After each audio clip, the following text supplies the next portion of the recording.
we will go with the next part of our chapter, reverse transcription and gene regulation. The reverse transcription, as the name implies, it means that transcription done in reverse direction. During transcription, it is that the DNA transcribes RNA, but when we talk about reverse transcription, the RNA will transcribe DNA. So what happens here? It is a process in which a double-stranded DNA is made from a single-stranded RNA. Okay, it's an opposite direction of transcription. It involves the presence of a reverse transcriptase enzyme, a primer, and an RNA inhibitor. So RNase inhibitor is an inhibitor which does not allow the RNA to be broken down into smaller particles. The RNase has a property to degrade the RNA molecule. Inhibitor will stop it to do so.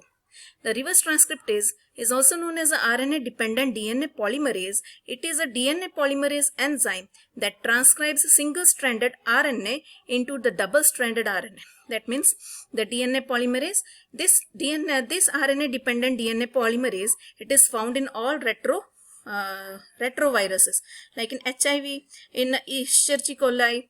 Now, normal transcription involves the synthesis of RNA from DNA. Hence, reverse transcription is the reverse of this. It was discovered by Temin and Baltimore. Hence, the name Teminism also.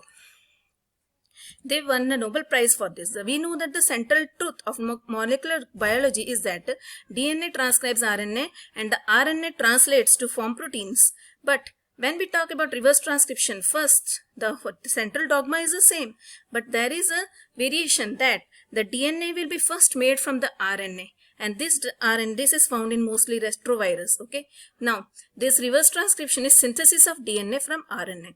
After the RNA retrovirus enters the host cell, its RNA will transcribe a double-stranded DNA inside the host cell and integrate into the host DNA. So DNA is modified, host DNA is modified.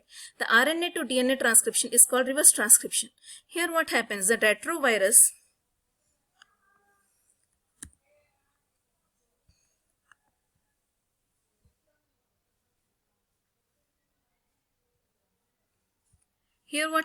this is a retrovirus, or this is a HIV virus which contains the RNA as its material. Okay, that is the genetic material. Now this will come and it contains a capsule made up of protein and an RNA and the genetic material only. And with this capsid is made up of proteins. So now this capsid will remain outside, and this mRNA or this RNA will enter into the host cell. This RNA will join with make another DNA. Okay, it will transcribe DNA transcription. So now there is a hybrid of DNA RNA. Okay, this DNA and this they will separate. Then the DNA will make another DNA and it will replicate. Then this DNA will enter the nucleus, and there it will make the mRNA inside the nucleus by taking the nucleotides of that cell. The mRNA which is synthesized is of the virus type, and this mRNA will help in synthesis of proteins of the virus type. This protein will help in synthesis of capsids and more proteins, mRNAs, etc. and the genetic material of so many of those HIV virus or retroviruses are formed, and that it is ready to infect the another host cell, because this host cell will burst now.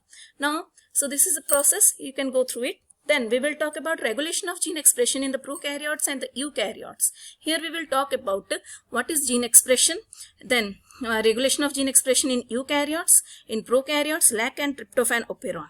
Then what is gene expression? It refers to the genes being turned on and producing a product. The product could be an enzyme. The product could be an enzyme, or it could be a structural protein or a control molecule. Studies of gene expression typically measure the production of mRNA.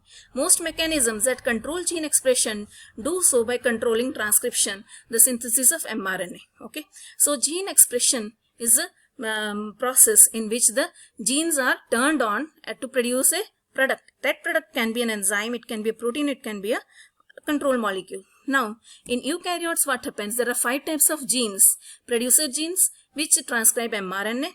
Repressor genes, which provide site for RNA polymerase, or operator gene. It's an important gene. Then integrator gene, which regulates the function of receptor gene. Sensor gene, which picks up the information from the intracellular environment. Enhancer or silencer gene, and the silencer gene which change the rate of transcription in the structural gene. In eukaryotes, the regulation of gene expression is exerted in 4 levels. Transcriptional level. Transcriptional level means in the formation of primary transcript. Processing level means when that primary transcript is the hnRNA. Processing level when hnRNA undergoes splicing to separate exons and introns, that is mRNA is formed. Then third one is during transport of mRNA from nucleus to cytoplasm, that is to make to ribosomes where protein synthesis has to occur. And the last one is during translation. Regulation of gene expression in prokaryotes.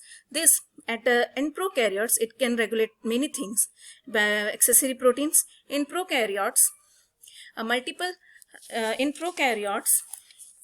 there are multiple structural genes, operator genes, etc., which are present in one segment and can be controlled by one bulk operator, or these operators are called operons. Okay, so in the prokaryotes, what happens? The transcription at the transcriptional level only the gene expression occurs. Okay, that means when the proteins has to be when the gene has to be transcribed to produce proteins, at that level only the gene expression occurs. Now, what is an operon? An operon is a special gene alignment in prokaryotes. That means the genes are aligned in a way, all those genes which are needed for one specific function of that cell are aligned in one single mRNA or single RNA, and that part of that RNA or DNA which contains aligned genes for one specific function is called an operon. That part of the DNA is called operon. Okay, so we will read here about lac operon and tryptophan operon. These operons are of two types, inducible operons and suppressible operons. That is, first of all, operon is made up of 4 basic DNA components: the promoter, regulator, operator, and structural genes. I told you what is a promoter. Promoter, it is a nucleotide sequence recognized by RNA polymerase. That means the RNA polymerase will come and attach at the promoter. The regulator genes are they control the operator genes with the help of inducers and repressors. Okay, regulator genes help in, they will only decide whether the protein has to be made or not. Then operator genes, they bind to the DNA. They are a segment of DNA that a repressor binds to is a segment between the promoter and the gene of the operon. Then structural genes are the genes which code for the proteins. Then operon regulation can be either negative or positive. In negative regulation, the gene continues to express itself till the activity is suppressed. It is called repressible gene regulation. In positive gene, the gene remains non-expressed unless and until they are induced to do it. So we will read both of them, one in lac operon, the other one in tryptophan operon. Now what happens actually is that without a repressor, the RNA polymerase will come and attach at the promoter because it can identify the promoter, and then it will move through the segment of chromosome and it will help in production of the structural genes. But when without a repressor, but when a repressor protein is present on the operator, at that time the RNA polymerase which has attached the promoter will not be able to move through and reach the structural genes because of the repressor present. Now, in the lac operon, it was the first operon to be discovered in Escherichia coli, which provides a typical example of operon function. It consists of 3 adjacent structural genes, a promoter, a terminator, and an operator. You can see here the 3 genes, gene Z, gene Y, and the gene A. The gene Z codes for B-galactosidase, gene Y for B-galactosidase permease, and gene A for B-galactosidase transacetylase. Okay, before these 3 genes, we have the operator gene,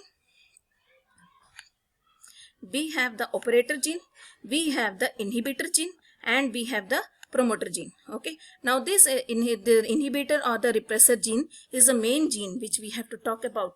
Now what happens here, this is a structure. You can see here the various forms how these are present on the operon. Now in the absence of the lactose is needed for the cell. Now when there is no lactose, if there is no lactose in the environment, there are 3 genes needed. These 3 genes which are needed are not getting transcribed because there is no need to break down lactose. Because there is no lactose, so no need to break down lactose, and transcription of these genes will require energy. It is an energy consuming process. So how this expression is regulated? It is that the inhibitor gene is transcribed here. This inhibitor gene it is transcribed, this one LAC-I, and it will produce mRNA. This mRNA will code for production of inhibitor genes and inhibitor proteins. These inhibitor proteins will go and attach with the operator, and it will block the passage of the RNA polymerase, which has to reach to the genes for production of enzymes. Okay, now so these enzymes will not be produced, which I told you, galactosidase and etc. Then is not able to slide over the strand, so it will not reach the 3 proteins, so the 3 proteins will not be synthesized. Now in the next part, what happens in the presence of lactose? When the lactose is present in the environment, it diffuses into the cell. So when this lactose will diffuse into the cell, what will happen? Here you can see here in this picture, sorry, this one. When the lactose is diffused into the environment, at that time what happens? This inhibitor protein which was present on the operator gene, okay, it will come down. Why? Because when lactose, it is helped by the permease to diffuse into the membrane. Now the lactose converts to allolactose, and this inhibitor protein has a very much affinity for the allolactose, so it comes and combines with the allolactose, and when it moves from the operator to allolactose, now the RNA polymerase is able to slide over and reach the 3 genes for the production of the galactosidase, lactosidase, etc. And then that lactose is now utilized. Again, when the lactose, after utilization, if there are 100 lactose molecules and one converted to allolactose, one is converted to allolactose, it will get combined with that allolactose, and it will form now 99 are lactose molecules. Lactose are broken down and left one allolactose is also digested. Then the receptor protein, the repressor protein, will again become free and goes back to the operator gene, and the RNA polymerase does not slide. So again it goes off. Then coming to the tryptophan operon. This was discovered by Jacques Monod and etc. It contains 5 structural genes: tryptophan E, D, C, B and A. You can see here in this picture. Here we have both inactive repressor and active repressors also. It contains a promoter which binds to RNA polymerase and an operator which blocks transcription, which when bound to the protein synthesized by the repressor gene that binds the operator. So I will talk about it.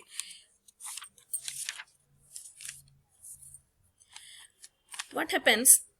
Actually, this is a repressible operon. It can be turned off. So first is that again the same type of structure. First is the promoter gene, then the repressor gene.